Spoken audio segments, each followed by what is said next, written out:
যে কোনো আপৎকালীন পরিস্থিতি কি করে মোকাবিলা করা যায় সেই বিষয়ে পড়ুয়াদের মধ্যে সচেতনতামূলক শিবিরের আয়োজন করলো জলপাইগুড়ি ডিজাস্টার ম্যানেজমেন্ট এবং সিভিল ডিফেন্স।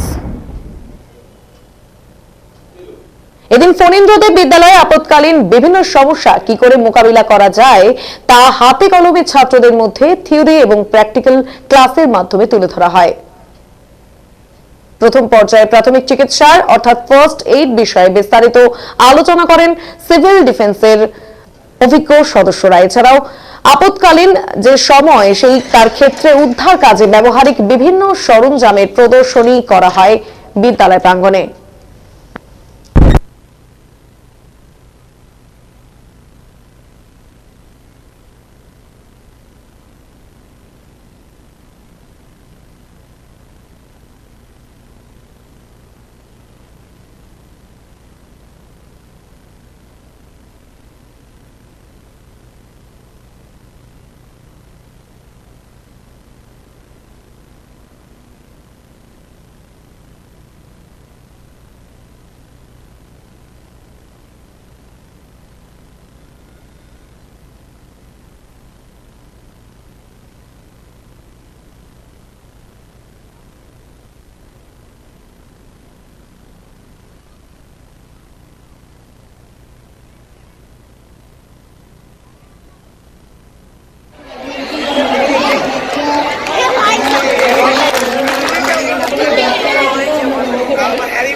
যে কোনো আপৎকালীন পরিস্থিতি কি করে মোকাবিলা করা যায় সে বিষয়ে পড়ুয়াদের মধ্যে সচেতনতামূলক শিবিরের আয়োজন জলপাইগুড়ি ডিজাস্টার ম্যানেজমেন্ট এবং সিভিল ডিফেন্সের।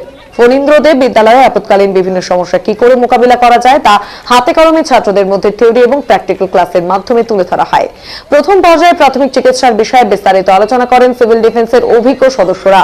এছাড়াও আপৎকালীন সময়ের ক্ষেত্রে উদ্ধার কাজে ব্যবহারিক বিভিন্ন সরঞ্জামের প্রদর্শনী করা হয় বিদ্যালয় প্রাঙ্গণে। এদিন সিভিল ডিফেন্সের সদস্যরা যে কোনো আপৎকালীন পরিস্থিতি মোকাবিলায় কিভাবে উদ্ধার কার্য চালায় তা ছাত্রদের সামনে বিভিন্ন মহড়ার মাধ্যমে তুলে ধরেন।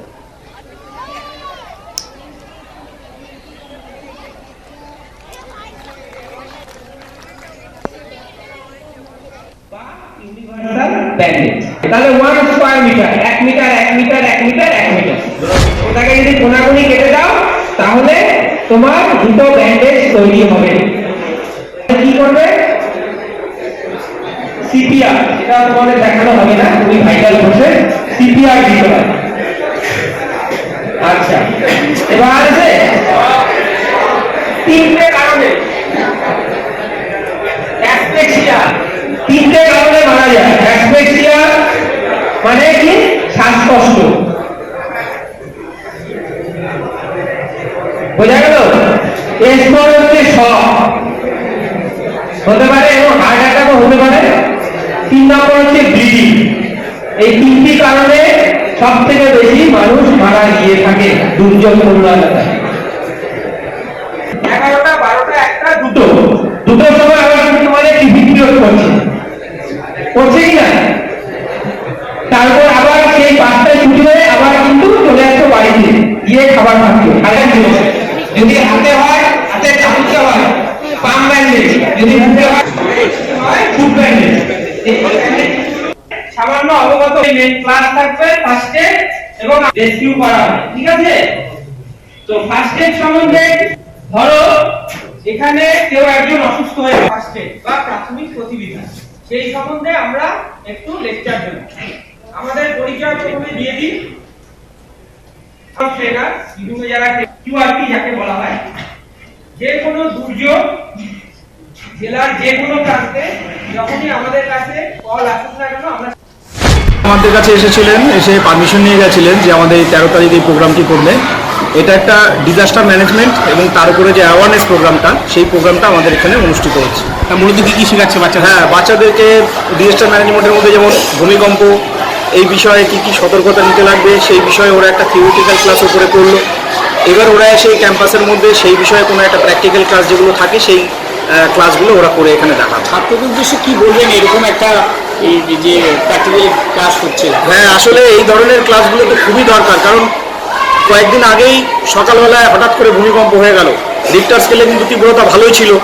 তো হঠাৎ করে এই ধরনের সমস্যাগুলো আসলে কি প্রিকশন নিতে লাগে, ছাত্ররা যদি এই বিষয়গুলো জানে, তারা গিয়ে যদি বাড়িতে বলে, সবার মাধ্যমে এই জিনিসটা যদি অ্যাওয়ারনেসটা ছড়িয়ে পড়ে, তাহলে তো খুবই ভালো হয়। আজকে মূলত কোন কোন ক্লাসগুলিকে হ্যাঁ, আসলে ঘটনাটা হয়েছে, ওনারা এসে আমাদেরকে বলেছে 9, 10, 11, 12 নিয়ে ওরা প্রোগ্রামটা করবে। তা থিওরিটিক্যাল ক্লাসগুলো আমাদের হল ঘরে ওই প্রোগ্রামগুলো হয়েছে, কিন্তু ওরা যখন এই বাইরে এসে এই মানে প্র্যাকটিক্যাল ব্যাপারটা দেখাবে, তখনও তো আমাদের সব ক্লাসগুলোকে ওই বিষয়টা আমরা আমাদের কাছে এসেছিলেন, এসে পারমিশন নিয়ে গেছিলেন। এটা হবে সেই অবস্থায় নিয়ে যেতে হবে, এটা হচ্ছে ঠিকাদার সিলভার ওই উপর থেকে নিচে একদম নেমে যাবে।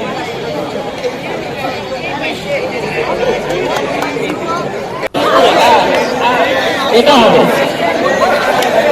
সেই অবস্থায় নিয়ে যেতে হবে, এটা হচ্ছে ঠিকাদার সিলভার